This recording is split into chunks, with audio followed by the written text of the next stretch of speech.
यस्य स्वयं स्वभावाप्ति रभावे कृत्स्नकर्मणः तस्मै संज्ञानरूपाय नमोस्तु परमात्मने। नमोस्तु शुद्धात्मने। नमोस्तु गुरुरात्मने। पंकनहि पंकज बनु मुक्ता बनु नसीप दीप बनु जलता रहूं गुरुपद पद्म समीप। नमो भारती भ्रम मिटे ब्रह्म बनु मैं बाल भार रहित भारत बने भास्वत भारत भाल। भार रहित भारत बने भास्वत भारत भाल। पंच परमेष्ठी भगवान की, द्वादशांग जिनवानी माता की, परम पूज्य अध्यात्म शिरोमणि आचार्य भगवान श्री पूज्यपाद जी मुनि महाराज की, चारित्र्य चक्रवर्ती मुनिकुल पितामह योगींद्र चूड़ामणि धर्म साम्राज्य नायक 20वीं शताब्दी के प्रथम आचार्य भगवान श्री शांति सागर जी मुनि महाराज की, दीक्षा गुरु शांत मूर्ति वात्सल्य रत्नाकर गुरुवर आचार्य भगवान श्री सन्मति सागर जी मुनि महाराज की, परम पूज्य आचार्य भगवान श्री विद्यासागर जी मुनि महाराज की, परम पूज्य आचार्य वर्य श्री वर्धमान सागर जी मुनि महाराज की, अहिंसा परमो धर्म की,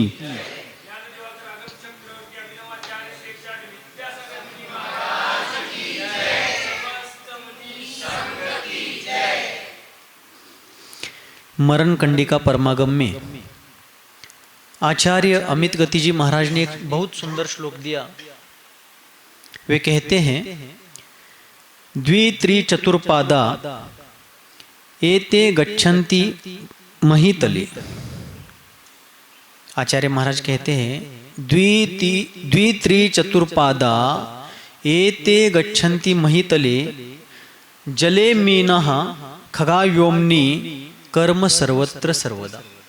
मतलब दो पैर वाले जीव मनुष्य है और भी प्रकार के जीव हैं, 3 पैर वाले हैं, 4 पैर वाले पशु हैं या बहुत पैर वाले भी जीव जंतु हैं। ऐसे सभी जीव मही तले गच्छन्ति। मही यानी पृथ्वी, पृथ्वी तल पर ये सब गमनागमन करते हैं, आना जाना करते हैं। जले मीनः, जो मीन अर्थात मछली वगैरह जलचर जीव है वो पानी में विचरण करते हैं। खगा व्योमनी, व्योम यानी आकाश, खग यानी पंछी।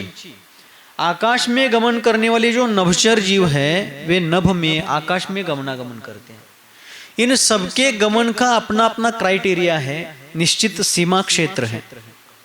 अर्थात भूचर जीव जो है पैर वाले वो जमीन पर चलेंगे, जलचर जीव पानी में ही चलेंगे, जमीन पर नहीं चलेंगे।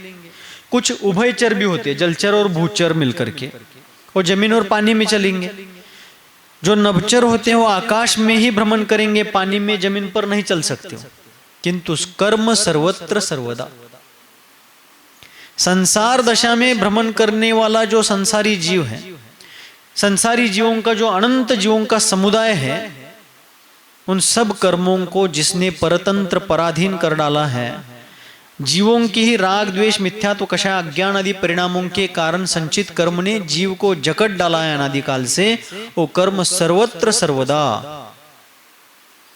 3 लोक में, अधोलोक, मध्यलोक, ऊर्ध्वलोक के विस्तार से विस्तृत ऐसा जो 3 लोक है, उस 3 लोक में सर्वत्र अर्थात एक प्रदेश भी ऐसा नहीं है लोकाकाश का जहां कर्म का अस्तित्व ना हो, जहां कर्म रूप परिणमने के योग्य विसर्गोपचय के रूप से जिसका उल्लेख होता है, ऐसी कार्मण वर्गणाएं ना हो, ऐसा एक प्रदेश भी नहीं है। सर्वत्र कर्म वर्गणाएं 3 लोक में भरी हुई है, ठसाठस भरी हुई है। और सर्वदा, सर्वत्र ऐसा ये कर्म है। और इस कर्म रूपी जंजीर के द्वारा संसारी जीव अनादिकाल से परतंत्र किए गए हैं। हम भी उन्हीं में से एक हैं। कल इसी विषय में इष्टोपदेश परमागम के श्लोक को देखते हुए हम लोग चर्चा कर रहे थे कि कर्म जो है अपना हित चाहता है, अर्थात वो अपनी बढ़ोतरी करता है। कर्म कर्म हिताबंधी, कर्म अपनी वृद्धि करता है। जीव के राग द्वेष मिथ्यात्वादी परिणामों को निमित्त बना करके विसर्षोपचय रूप जो कार्मण वर्गणाएं होती है वो तत्काल कर्म रूप से अर्थात आश्रव बंध रूप से परिणमन करती है और फिर उनका प्रकृति प्रदेश स्थिति अनुभाग इत्यादि रूप से बंद होता है और आठों कर्मों में यथायोग्य उनका डिवाइडेशन होता है, विभाजन होता है। जिस किसी भी कर्म में उन कार्बन वर्गणाओं का विभाजन हो, प्रकृति प्रदेश स्थिति अनुभाग रूप से बंद हो, जो कुछ भी हो, लेकिन इन सभी प्रक्रियाओं में जीव परतंत्र पराधीन किया जाता है। और जीवो जीव हितस्पृह, जीव अपना भला चाहता है।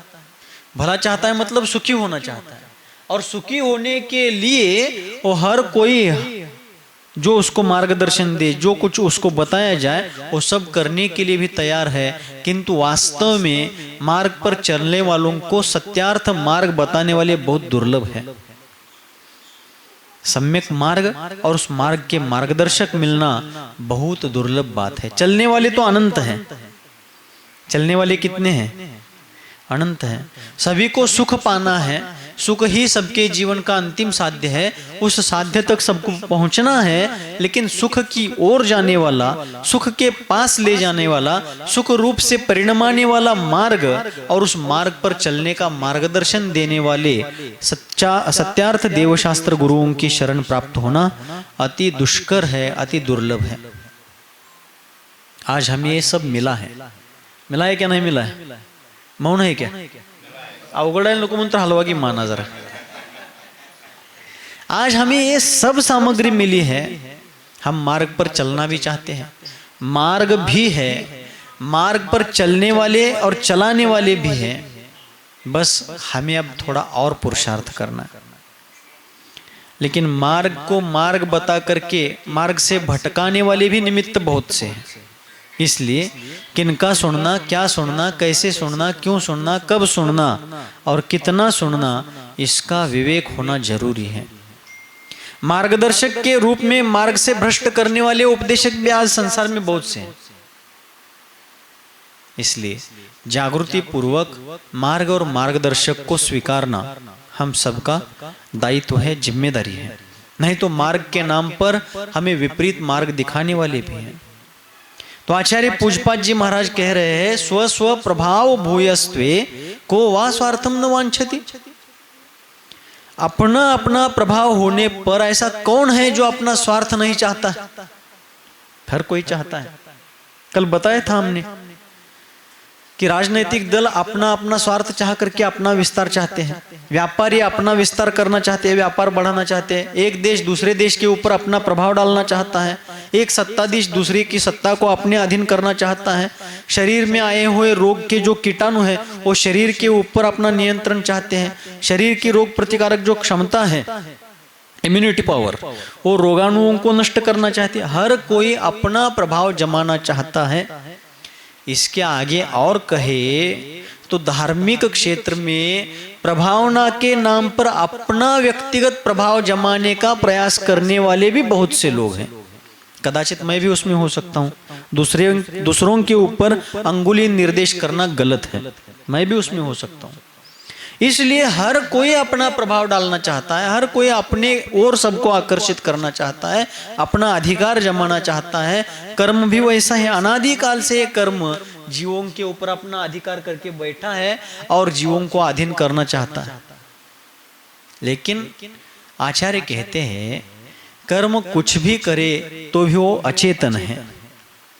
कर्म को स्वयं पता नहीं कि मैं कर्म हूँ, कर्म को स्वयं पता नहीं कि मैं अजीव हूँ, मैं अजीव के अंतर्गत पुद्गल हूँ, ये कुछ भी जानने की क्षमता उसमें नहीं है। क्योंकि अचेतनत्वात्, अचेतन होने से, निर्जीव होने से। लेकिन जीव तो जीव है।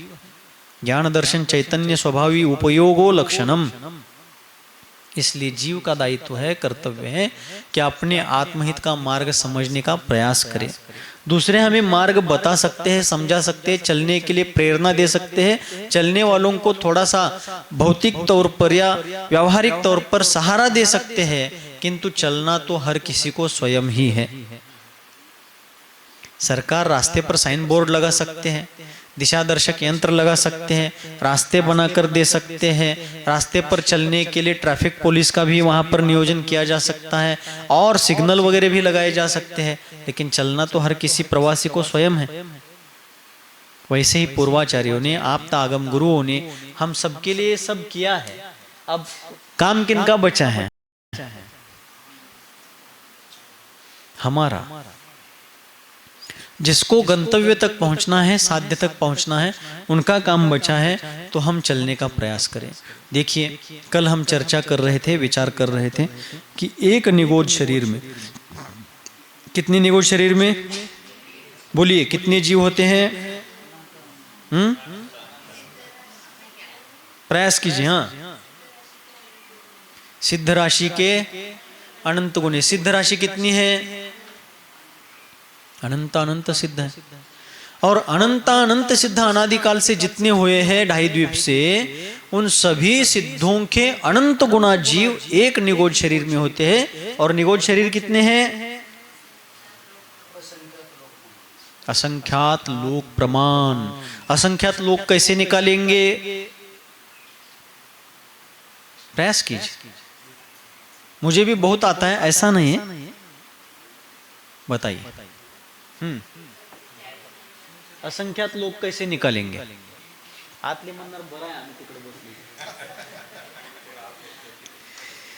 असंख्यात लोक कैसे निकालेंगे? तो कल एक उदाहरण दिया था। 1 किलो दाने हैं ज्वार के।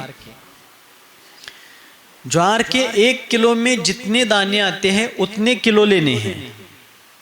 उदाहरण में मान लीजिए 1 किलो में 1000 दाने हैं, तो उतने किलो लेने, यानी कितने किलो हो गए? 1 टन, 1000 किलो। उसी प्रकार संपूर्ण लोकाकाश में जितने प्रदेश है उतने लोकाकाश लेने हैं, कल्पना से।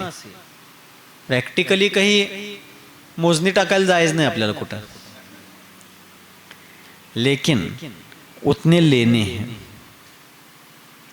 और उन असंख्यात लोगों के जितने प्रदेश हो, उन सबको जोड़ने पर जितनी संख्या आएगी उतने निगोद शरीर है। और हर एक शरीर में सिद्ध राशि के अनंत गुना जीव है।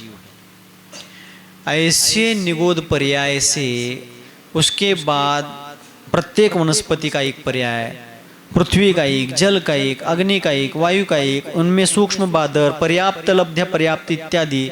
फिर जाकर के द्विंद्रिय, त्रिंद्रिय, चतुरिंद्रिय, असंज्ञ पंचेंद्रिय, संज्ञ पंचेंद्रिय, तिर्यंच, उनके आगे जाकर के नारकी, देव और फिर मनुष्य। ऐसा सब करते करते हम आज इस मुकाम पर है। क्या फिर बैक टू पवेलियन करना है? क्या इससे और आगे बढ़ करके विकसनशील होते होते संपूर्ण विकास को साधना है? ये हम सबके ऊपर है। कर्म तो उदय में आते रहेंगे, किसको नहीं आए हैं? किसको कर्मोदय नहीं हुआ? जो जो जब तक संसार में रहा उन सबको कर्मोदय होता रहा। जिस समय जीव संसार से मुक्त हो गया उसी समय से कर्मोदय समाप्त हो गया, और जिस समय से कर्मोदय समाप्त हो गया उसी समय से जीव मुक्त कहलाया। 14वें गुणस्थान के अंतिम समय तक कर्म का उदय है। गुणस्थान कितने हैं? किसको कहते हैं गुणस्थान? महाराज, हाँ, गलती हुई तो भी बताइए, प्रयास कीजिए, सही बता रहे हैं। हाँ,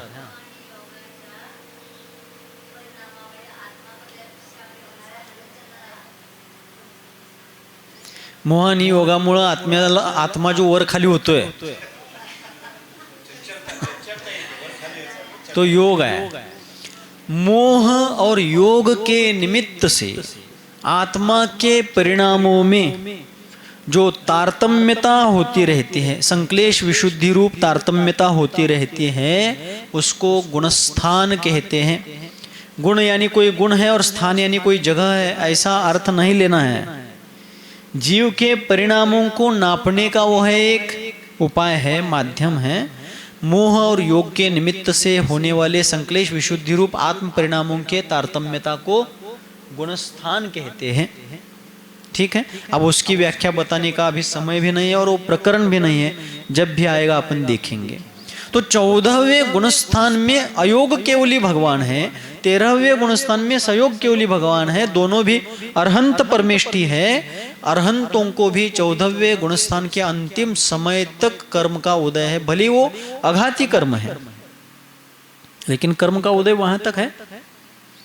गुणस्थान परिपाटी के अनुसार बंध त्रिभंगी, उदय त्रिभंगी, सत्व त्रिभंगी, जैसा जहां तक बंध जिस प्रकृति का होता है, जहां तक जिसका उदय होता है, जहां तक जिसकी सत्ता अर्थात सत्व रहता है, वो सब रहेगा। किंतु ऐसा होते हुए भी कर्म के उदय में भी जिन्होंने अपने आत्मबल को एकजुट करके घोर पराक्रम किया और कर्म बलि पर मात करके उसको पराजित किया, घाती कर्मों को नष्ट किया, कैवल्य को प्रकट किया और कैवल्य के बल पर बचे हुए अघाती कर्मों को भी नष्ट किया, वे आज लोक शिखर पर हम सबके आदर्श और आराध्य बनकर के विराजमान है सिद्ध परमात्मा। कर्माष्टक निर्मुक्तम मोक्ष लक्ष्मी निकेतनम सम्यक्त्वादि गुणोपेतम सिद्ध चक्रम नमाम्यहम्। ऐसा क्यों? क्योंकि सिद्धत्व असिद्धत्व पूर्वक होता है। कंटाळा आलाय का गोष्ट सांगू? सिद्धत्व की प्राप्ति असिद्धत्व पूर्वक होती है। तत्वार्थ सूत्र परमागम के द्वितीय अध्याय में 5 असाधारण भावों की जहां चर्चा आती है, उन 5 असाधारण भावों में से एक है औदैक भाव। उसके 21 भेद है, उनमें एक भेद है असिद्धत्व। कौन सा? असिद्धत्व यानी संसार दशा। हम सभी अभी क्या है? असिद्ध है। क्यों असिद्ध है? महाराज हम असिद्ध नहीं, बहुत प्रसिद्ध हैं। किसी भी क्षेत्र में हो, लेकिन हम प्रसिद्ध हैं। प्रसिद्ध हो या ना हो, वो सब मिटने वाला है, लेकिन अनादिकाल से असिद्ध है, निश्चित है। असिद्ध क्यों? क्योंकि सिद्धत्व में बाधक 8 कर्म है। सिद्धत्व की प्राप्ति में बाधक कौन से कर्म है? केवल ज्ञान में बाधक है ज्ञानावरण कर्म, केवल दर्शन में बाधक है दर्शनावरण कर्म, अनंत सुख में बाधक है मोहनीय कर्म, अनंत बल आदि 9 लब्धियों में बाधक अंतराय कर्म है। लेकिन सिद्धत्व में बाधक कौन सा कर्म है? सम्यक्त्व में बाधक 7 प्रकृतियां हैं, चारित्र में बाधक 25 प्रकृतियां हैं मोहनीय कर्म की। सिद्धत्व में बाधक कौन सा कर्म या कौन सी प्रकृति है? प्रश्न कळला? सम्यक दर्शन है। सम्यक दर्शन ना होने में कारण है मिथ्यात्वादी 3 दर्शन मोहनीय और अनंतानुबंधी चतुष्कय चारित्र मोहनीय की 4, ऐसे 7 प्रकृतियां। अनुव्रत हो या महाव्रत हो, इनको धारण करने में या धारण करने के बाद अतिचार आदि उत्पन्न करने में कारण है चारित्र मोहनीय की 25 प्रकृतियां। उसी प्रकार सिद्धत्व में बाधक कौन सा कर्म या कौन सी प्रकृति है? सीधा उत्तर है 8 के 8 कर्म। इन 8 कर्मों की कोई भी प्रकृति हो या उन प्रकृति का एक भी निषेध हो, जब तक तब तक जीव सिद्ध नहीं बनेगा। तो हम असिद्ध क्यों हैं? क्योंकि हम 8 कर्मों से बंधे हुए हैं। सिद्ध सिद्ध क्यों हैं? हम असिद्ध हैं, मुक्त हो चुके जीव सिद्ध हैं। संसारिणो मुक्ताश्च कर्माष्टक विनिर्मुक्तम। 4 घाती कर्मों का क्षय अरहंतों की है, लेकिन फिर भी वे सिद्ध नहीं, अभी वे भी असिद्ध है। अभी उनके भी आयु कर्म आदि 4 अघाती कर्म है। किंतु जिन्होंने घाती और अघाती 8 प्रकार के कर्मों का अशेष अर्थात निर्मूल नाश कर दिया, वे ही सिद्ध हो गए। अर्थात अपने संपूर्ण आत्म स्वभाव का जिनका प्रगटीकरण हो गया, जिनमें अब किसी भी प्रकार का कर्म विकार नहीं बचा, वे सिद्ध परमात्मा है। और इसीलिए वे हमारे आदर्श है और हम सबके आराध्य हैं। क्यों आराध्य हैं? क्योंकि हमें उनका स्वरूप जो है उसी प्रकार का अपना स्वरूप प्रगटाना है। हमारे आदर्श क्यों हैं? क्योंकि उस सिद्धत्व का मार्ग उन्होंने धारण कर लिया, उस मार्ग की यात्रा करके वे अपने साध्य को प्राप्त कर गए, इसलिए वे हमारे आदर्श है। कर्म किसको उदय में नहीं है? जब तक जो कोई संसार में है तब तक उन सभी जीवों को कर्म का उदय है। जीवनधर कुमार नाम तो सुना होगा, कहां पर हुए? महाराज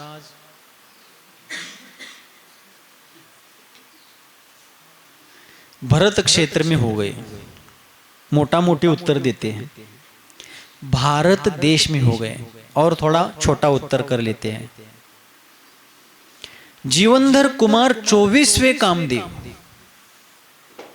तद्भव मोक्षगामी महापुरुष। 169 महापुरुषों में कामदेव भी आते हैं। ऐसे महापुरुष हुए जिनका जीवन संपूर्ण मानव जाति के लिए एक प्रेरणा पुंज है, दीपस्तंभ है। उन जीवनधर कुमार का जन्म स्मशान भूमि में हुआ। कहां पर हुआ? स्मशान भूमि में हुआ। उनके पिता राजा सत्यंधर, उनकी मां रानी विजया। राजा सत्यंधर ने पंचेंद्रिय विषयों में अधीन होकर के, आसक्त होकर के अपना संपूर्ण राजकाज मंत्रियों के ऊपर सौंप दिया था और राजनीति से पूर्ण दुर्लक्ष्य किया था, उससे ध्यान हटाया था। राजा की इस दशा को देख करके मंत्रियों ने एक मौका देख करके, मराठी में जिसको संधि साधु कहते हैं, अवसरवादी, हिंदी में अवसरवादी कहते हैं, मराठी में संधि साधु कहते हैं। उन मंत्रियों में प्रधानमंत्री थे काष्टांगार। उस मंत्री ने अन्य मंत्रियों को अपने विश्वास में लेकर के, सेना को अपने अधीन करके, एक दिन राजा के ऊपर आक्रमण कर दिया। जिस राजा ने उसको शरण दी थी, उनको खाने के लिए अन्न दिया था, रहने के लिए निवास दिया था, अपनी इज्जत बचाने के लिए ऊंचे वस्त्रालंकार दिए थे, मान सम्मान प्रतिष्ठा दी थी, आज वे उसी के ऊपर उलट गए। कर्म ऐसा होता है। अब देखिए, कर्म का ही विचार चल रहा है। 4:30 बजे, अभी 9-10 किलोमीटर विहार भी करना है, फिर भी एक 10-15 मिनट चलेगा ना। हम क्या करते हैं, जो हमारे साथ जैसा बर्ताव करते हैं उनके बारे में वैसा ही दृष्टिकोण बना लेते हैं। कोई हमसे अच्छा बर्ताव करता है, वो बहुत अच्छा है। कोई हमारे प्रतिकूल हो जाता है, वो बहुत बुरा है, वो मेरा दुश्मन है। किंतु हमारे गुरुदेव सन्मति सागर आचार्य देव हमेशा कहते थे, कोई भी दूसरा व्यक्ति हमारे साथ आज जैसा भी आचरण, जो भी व्यवहार कर रहा है, उसके उस व्यवहार को एक्शन ना समझ करके हमारी भूतकाल के एक्शन का रिएक्शन समझना चाहिए। क्या कहते थे गुरुदेव? आज हमारे साथ जिसका जो भी आचरण है, जो भी व्यवहार है, अच्छा बुरा, वो उनका हमारे साथ किया गया एक्शन नहीं है, क्रिया नहीं है, हमारे भूतकालीन क्रिया की प्रतिक्रिया है, हमारे भूतकालीन एक्शन का रिएक्शन है। जो आज हमारे साथ जैसा भी कर रहा है, हमने भूतकाल में वैसा ही किया हुआ है। कदाचित उससे भी बुरा व्यवहार हमने दूसरों के साथ किया है। आज जो कुछ भी पुण्य क्रिया हम कर रहे हैं, अच्छा भला कार्य कर रहे हैं, उससे वो पुराना पाप, पुरानी एक्शन का जो कर्म था, वो थोड़ा सा मंद होकर के हमारे लिए फलदान दे रहा है। तो करते समय कैसा एक्शन किया होगा हमने? इसलिए जो हमारे साथ जैसा भी कर रहा है उसको एक्शन के बजाय रिएक्शन समझते हैं, तो सामने वाले व्यक्ति के प्रति हमारे प्रतिशोध की जो भावना आती है वो शांत हो जाती है। बदला लेने की भाव बदलाव में परिवर्तित हो जाती है, और ये आवश्यक है। अतः जीवनधर कुमार के पिता पर काष्टांगार आदि मंत्री समूह ने सेना के साथ आक्रमण कर दिया। जीवनधर कुमार की मां गर्भवती ही नहीं थी सिर्फ, बल्कि उनका प्रसव काल, प्रसूति काल अत्यंत निकट आया हुआ था। और सेना तथा मंत्रिमंडल उल्टा हो गया है, ये ध्यान में आ गया था राजा को। लेकिन अब पछताए होत क्या, जब चिड़िया चुग गई खेत। किसी हिंदी विचारक ने एक जगह पर कहा है, दूध जलता है पानी जलने के बाद। दूध गर्म करने के लिए रखते हैं आप लोग गैस चूल्हे पर। दूध जलता है पानी जलने के बाद, आदमी होश में आता है बर्बाद होने के बाद। आदमी कब होश में आता है? जब सब कुछ हाथ से निकल जाता है तब होश में आता है। होश में आ रहा है, अच्छी बात है, स्वागत है, लेकिन तब बहुत सा नुकसान हो चुका होता है। और बहुत बार होता है ऐसा। तो सभी मंत्री पलट गए हैं, सेना पलट गई है। ये देख करके तुरंत राजा ने, सत्येंद्र राजा ने अपनी पत्नी विजया को एक यंत्र विमान में बिठा दिया, जो आकाश मार्ग से गमन कर सकता था। ऐसे विमान में बिठा दिया और उस विमान को आकाश मार्ग से भेज दिया। और इधर राजा अकेले अपने ढाल तलवार को लेकर के लड़ रहे। कितनी देर लड़ेंगे? जब पूरी सेना और मंत्रिमंडल ही पलट गया, अकेला कितना प्रतिकार करेगा? कुछ ही पल में राजा जमीन दोस्त हो गए, मृत्यु के काल के गाल में चले गए। और उधर रानी विजया जिस विमान में बैठ करके जा रही थी, पेट में प्रसव पीड़ा थी, मन में वैधव्य की चिंता थी कि मेरे पति अकेले क्या कर रहे होंगे। कर्म कैसा होता है देखिए। आज जरा काय झालं, या नन वनवास हेळली। वन कुठं आहे ते भी माहित नाही, पण चर्चा वनवासची। हा, माहित आहे तुम्हाला वन कुठं कुठं आहे ते? काजीरंगा अभयारण्य, चांदोलिया अभयारण्य, राधानगरीचा अभयारण्य, माहिती? लोकेशन आम्हाला माहिती नाही, वन कुठं आहे माहित नाही, पण चर्चा वनवासची। काय माझा वनवास सांगू? अरे कोणाला सांगणार? प्रत्येकाचाच वनवास आहे की।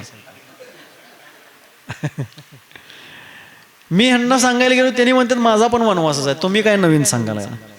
आम्ही दोघं ह्यांना सांगायला गेलो, तुम्ही दोघं माझ्याकडे तेच घेऊन आलाय म्हणतात त्यांनी। संसारामध्ये असणारा प्रत्येक जीव तसा सेम दुखी आहे।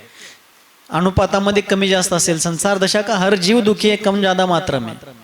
एक अच्छा गीत सुना था मैंने, आप लोग भी सुनेंगे ऐसा मैं भाव रखता हूं, आपको भी सुनना चाहिए। पंकज उदास एक अच्छे कवि हो गए भारत के। उनके भाई थे मनहर उदास। उनका एक अच्छा गीत है, कल भी मन अकेला था आज भी अकेला है, जाने मेरी किस्मत ने कैसा खेल खेला है। एक बार जरूर सुनिए, अवश्य सुनिए, ठीक है। और एक वास्तव में चित्रपट का गीत है, विद्यालयीन जीवन में हमने सुना था, लेकिन भारतीय चित्रपट एक तत्व की लकीर लेकर के चलते थे। वो गीत हमारी 12 अनुप्रेक्षाओं का प्रतिनिधित्व करता है। मैं पल दो पल का शायर हूं, पल दो पल मेरी कहानी है। सुनिए, जैन तत्वज्ञान तो विश्व का सर्वोच्च तत्वज्ञान है, अलौकिक है, अद्वितीय है, अतुलनीय है, लेकिन भारतीय फिल्म सिटी में भी, फिल्म इंडस्ट्री में भी उसी के आधार पर तत्वज्ञान को लेकर के भी कुछ रचनाएं हुई हैं। कल भी मन अकेला था आज भी अकेला है, जाने मेरी किस्मत ने कैसा खेल खेला है। सुनिए एक बार। तो जीवनधर कुमार की मां उस विमान से प्रवास कर रही है, प्रसूति पीड़ा उदर में हो रही है, मन में वैधव्य की चिंता है, अब मेरे पति मेरा सौभाग्य नहीं बचेगा, ये उनके मन में बार बार विचार आ रहा है। और जाते जाते वो विमान कहाँ उतर गया? किसी नगर में, किसी दयालु परिवार के यहाँ आंगन में नहीं उतरा, वो उतर गया जहां पर जीवित अवस्था मिटने के बाद मरे हुए कलीवर को जलाने के लिए, देह को अग्नि संस्कार देने के लिए जहां पर लाया जाता है, उस स्मशान भूमि में जीवन का समापन होने के बाद निष्प्राण देह को जहां जलाया जाता है, वहां पर एक प्राणधारी अपने नव जीवन को धारण करने के लिए अवतीर्ण हो रहा है।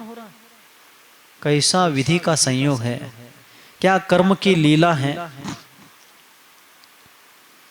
एक तद्भव मोक्षगामी जीव, एक राजा का पुत्र, क्षत्रिय वंश का एक मेरुमणि। जीवनधर कुमार का चरित्र आप पढ़ेंगे तो उस चरित्र ग्रंथ का नाम है क्षत्र चूड़ामणि। क्या नाम है? वाधीब सिंह आचार्य देव ने रचा हुआ ग्रंथ है, अलौकिक ग्रंथ है। पढ़ा है आप लोगों ने? पढ़िए, बहुत सुंदर ग्रंथ है। 2-2 पंक्तियों का एक एक श्लोक है। एक श्लोक में घटना का उल्लेख है, दूसरे श्लोक में घटना के अनुसार नीति वाक्य है। आचार्यों की प्रतिभा, आचार्यों का बुद्धि वैभव क्या होगा उस ग्रंथ में अपन देख सकते हैं। तो उसमें आचार्य देव लिखते हैं, ग्रंथ का नाम उन्होंने दिया क्षत्र चूड़ामणि। क्षत्र यानी क्षत्रिय, नक्षत्र कहते हैं ना अपन, नक्षत्र, नक्षत्र में से सिर्फ न निकालना है। क्षत्र चूड़ामणि, क्षत्र यानी क्षत्रिय। जो क्षत्रिय सिर्फ क्षत्रिय नहीं था, क्षत्रियों का चूड़ामणि था। ऐसे व्यक्ति का जन्म स्मशान भूमि में होता। आपके और हमारे जन्म के समय परिजन और पुरजन आसपास रह करके गीत गा रहे थे। हमारे जन्म के समय उत्सव मनाया गया और जीवनधर कुमार के जन्म के समय स्मशान भूमि के आसपास जो सियार थे, कोल्ली लांडगे म्हणतो ना अपन, वन्य पशु थे, उनका आर्त रौद्र, उनका एक विचित्र प्रकार का ध्वनि वहां पर गूंज रहा था। भेड़ और सियारों के आवाज वहां पर डर पैदा कर रहे थे। जिनके जन्म के समय नगारे बजने चाहिए थे, शहनाई बजनी चाहिए थी, उसी समय उनकी मां वैधव्य का रोना रो रही थी। कर्म किसी को नहीं छोड़ता। लेकिन हम ज्यादा दुखी क्यों होते हैं? क्योंकि हम औरों के दुख की तरफ ना देख करके सिर्फ अपने दुख पर फोकस करते हैं। इसलिए तिल भर का दुख भी पहाड़ जब बराबर बन जाता है। और यदि हम अपने दुख से फोकस हटाकर दुनिया की तरफ देखते हैं तो हमारा पहाड़ बराबर दुख भी हमें राई के बराबर दिखता है। एक मनोविज्ञान है, साइकोलॉजी। जीवनधर कुमार, वहां पर उनका जन्म हुआ, लेकिन एक बार भी मां का दूध पीना उनके नसीब में नहीं था। जो आगे जाकर उसी जीवन में शुद्धात्मा अनुभूति करने वाले थे, शुद्धोपयोग के अमृत का सेवन करने वाले थे, लेकिन जन्म के समय भूख से बिलखने वाले उस बालक को मां का दूध एक बार भी पीना अपने नसीब में नहीं था। जब उनकी प्रसूति हुई, उसी दौरान उस नगर के सेठ अपने मृत पुत्र को वहां पर जन्म लेते ही मरे हुए पुत्र को जलाने के लिए, उसका अंत्य संस्कार करने के लिए आ रहे थे। और उनकी मां ने दूर से देखा कि कोई अमीर, कोई संपन्न व्यक्ति अपने पुत्र को यहाँ पर अंत्य संस्कार के लिए ला रहे हैं। तो उनकी माँ एक विचार करती है कि उनका बेटा तो मरा है, वनवास में रहते हुए मैं अपने पुत्र का पालन कैसे कर पाऊंगी?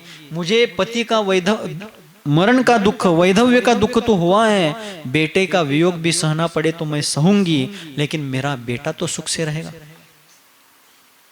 माँ माँ होती है, माँ माँ होती है। किसी विचारक ने एक जगह पर कहा है, ऊपर जिसका अंत नहीं उसे आसमां कहते हैं। आसमां यानी आकाश। ऊपर जिसका अंत नहीं उसे आसमां कहते हैं, और सारे जहां में जिसका अंत नहीं उसे मां कहते हैं। स्वामी तिन्ही जगाचा। आइए, भली वो एक मोह का प्रसंग हो, फिर भी मां मां होती है। और उस मां ने अपने हृदय पर, अपने मातृत्व पर एक कर्तव्य कठोर पाषाण रख लिया और बेटे को वहीं पर रख करके एक झाड़ी में जाकर के छिप गई। जिस बेटे को पुष्प शैया पर सुलाना था वो मिट्टी पर पड़ा। तद्भव मोक्षगामी जीव। जिस बेटे को उठाने के लिए बड़े बड़े राजा लोग उसके जन्मोत्सव में आने वाले थे, उसको वहां हाथ में लेने के लिए कोई सामान्य मनुष्य भी नहीं था। मां जाकर के झाड़ियों में छिपे। जिस मां को पुत्र जन्म के उत्सव में श्रृंगार करके, षोडश श्रृंगार के साथ राजमहल में बैठ करके, राजसभा में बैठ करके सम्मान को प्राप्त होना था, उसके सामने आज अपने सौभाग्य तिलक को पोंछ करके, मंगल सूत्र उतार करके, सौभाग्य के सारे लक्षणों को दूर करके झाड़ी में छिपने का आज प्रसंग कर्म ने लाया है। कर्म ने लाया क्या? उस जीव ने वैसा कर्म किया। वे सेठ आए, अपने पुत्र का अंत्य संस्कार करते और लौटते समय पुण्य पाप का खेल देखिए। कुछ क्षण पहले जिसको पिता शब्द मालूम भी नहीं, लेकिन पिता का छत्र जिसके मस्तक से हट गया है, ऐसे जीवनधर कुमार का पुण्य उसी स्मशान भूमि में वो उदय में आए। और वे नगर सेठ उस बालक को उठाते हैं, देखते हैं कि ये तो जीवित है, अभी का जन्मा हुआ है, और मन में विचार करते हैं कि कौन सी ऐसी माँ है जिसने निष्ठुरता पूर्वक इस पुत्र को इस स्मशान भूमि में छोड़ा है। लेकिन उस सेठ को क्या पता कि माँ को निष्ठुर होना पड़ा है, क्या कर्तव्य दक्ष होते हुए अपने पुत्र के भलाई के लिए अपने मातृत्व के ऊपर भी पत्थर रखना पड़ा है। दुनिया अपनी दृष्टि से सोचती है, अपने नजरिए से दुनिया देखती है, लेकिन सत्य के तह तक पहुंचने वाले लोग बहुत कम होते हैं। जैसा भी हो, आसपास उन्होंने देखा, दूर दूर तक कोई नहीं दिखा, मेरे पुत्र का भी मरण हुआ है, मेरी पत्नी बिलक रही है, मेरी पत्नी को इस पुत्र को देखकर बड़ा आनंद होगा, ये इतना रूपवान है, इतना सुंदर है, इतना कोमलांगी है। ये देख करके सेठ ने बड़े आनंद के साथ उस पुत्र को उठाया, ले गए घर और पत्नी को बताया कि देखो भाग्यवती, अपने पुत्र को मरा हुआ जान करके मैं उसको अंत्य संस्कार के लिए ले गया था, लेकिन वहां जाने तक ये सचेत हो गया, इसकी बेहोशी दूर हो गई, इसकी पीड़ा दूर हो गई, एक हंसने खेलने लगा, क्योंकि उन्होंने सत्य नहीं बताया। ये अपना पुत्र नहीं है, दूसरे किसी का मैं उठा कर लाया हूं ऐसा बताता, वो सेठ बताते अपनी पत्नी को, तो हमेशा जीवन भर उनकी पत्नी सौतेला भाव रख करके उसका पालन पोषण कर। कितने चढ़ा होता, किती वळण या जीवनाला। उस पुत्र को तो मां मिल गई, लेकिन जिस मां ने उसको जन्म दिया था वो पुत्र विहीन होकर के एक आश्रम में रहने लगे। एक बार आप सभी लोग जीवनधर चरित्र पढ़िए, बहुत सुंदर अलौकिक ग्रंथ है, क्षत्र चूड़ामणि। सागर में, मध्य प्रदेश में सागर नाम का शहर है, वहां धर्मोदय साहित्य प्रकाशन इस संस्था से या किसी वही की किसी संस्था से वो ग्रंथ प्रकाशित हुआ है। जयपुर सांगानेर संघी जी मंदिर में भी आपको एक ग्रंथ मिलेगा, आप कहीं से भी कुरियर से वगैरह मंगवाने का प्रयास कीजिए। अलौकिक अद्भुत ग्रंथ है, और वैसे तो संपूर्ण जिनवानी ही अलौकिक है। आगे जाकर के जीवनधर कुमार बड़े हुए, अनेक सुंदर राजपुत्रियों से, श्रेष्ठी पुत्रियों से उनका विवाह हुआ, सुखमय जीवन वो जीने लगे। पूरा प्रसंग बताने के लिए अनेक घंटों चाहिए, लेकिन उतना समय कहां अपने पास। एक श्रेष्ठी ने सहस्त्रकूट जिनालय बनवाया था। उनके घर में सहस्त्रकूट जिनालय था, लेकिन उसका द्वार नहीं खुल रहा था। तो एक मुनिराज से पूछा उन्होंने, उनकी पुत्री भी बड़ी हुई थी, सृष्टि ने पूछा कि मेरी पुत्री का पति कौन होगा। तो उन्होंने बताया कि आपके जिनालय का द्वार जिस महानुभाव से, जिस पुण्यात्मा के आने से अपने आप द्वार खुलेगा, वही इसका पति। जीवनधर कुमार तीर्थ यात्रा के लिए जा रहे थे, और उसी समय ऐसा प्रसंग हुआ, उस श्रेष्ठी पुत्री से उनका विवाह हो गया। ऐसे बहुत से प्रसंग हैं। कुत्ते को, मरणासन्न कुत्ते को नमोकार मंत्र बता करके देवलोक का पात्र उन्होंने बनाया, अर्थात निमित्त नैमित्तिक संबंध की अपेक्षा से। आगे जाकर के उन्होंने अपने पिता का राज्य पुनः हासिल किया, और फिर से राजा बन करके सुशासन किया, संपूर्ण प्रजा को आनंद का एक पात्र बनाया। और अंत तो गत्वा, जीवन के अंतिम पड़ाव में जब उनको संसार की निसारता पता चली, तो उन्होंने संपूर्ण राज्यपाट का त्याग करके निर्ग्रंथ दिगंबर जैनेश्वरी भगवती मुनि दीक्षा धारण करके घोर तपस्या के द्वारा घाती कर्मों का घात करके अरहत दशा को धारण किया। आगे चल करके बचे हुए चारों अघातिया कर्मों का भी नाश करके सिद्धत्व के स्वामी बन करके आज लोक शिखर पर विराजमान। तो कर्म भी शक्तिशाली है, लेकिन कर्म की शक्ति कब तक है? जब तक उदय में आकर फल ना दे, तब तक फल देकर के वो चला जाएगा। लेकिन आत्मा की शक्ति अनादि अनंत है। अनंत अनंत धी शक्ति स्वसंवेद्यो चल स्थिति।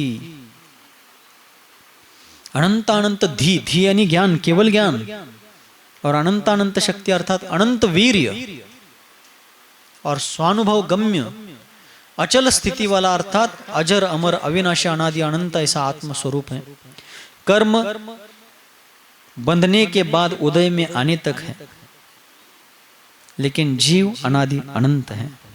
गुरुदेव हमेशा कहते थे कर्म सिद्धांत सार्वकालिक है, लेकिन कर्म तात्कालिक है, जब से बंधा है, जब तक उदय में नहीं आता तब तक है।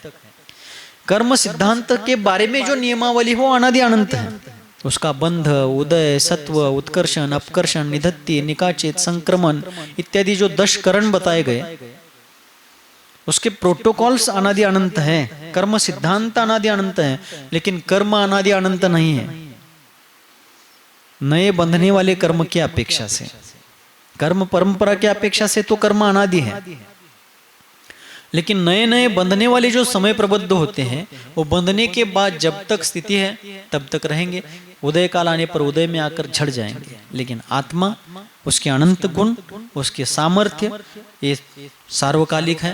तो अपने आत्मबल को पहचान करके हम सभी भी उस आत्म तत्व को प्रगटाने के लिए, उसके स्वभाव को उद्घाटित करने के लिए वीतराग देव सिद्धांत शास्त्र और निर्ग्रंथ गुरुओं के द्वारा बताए गए रत्नत्रय स्वरूप मोक्ष मार्ग की भावना और उसकी आराधना करें।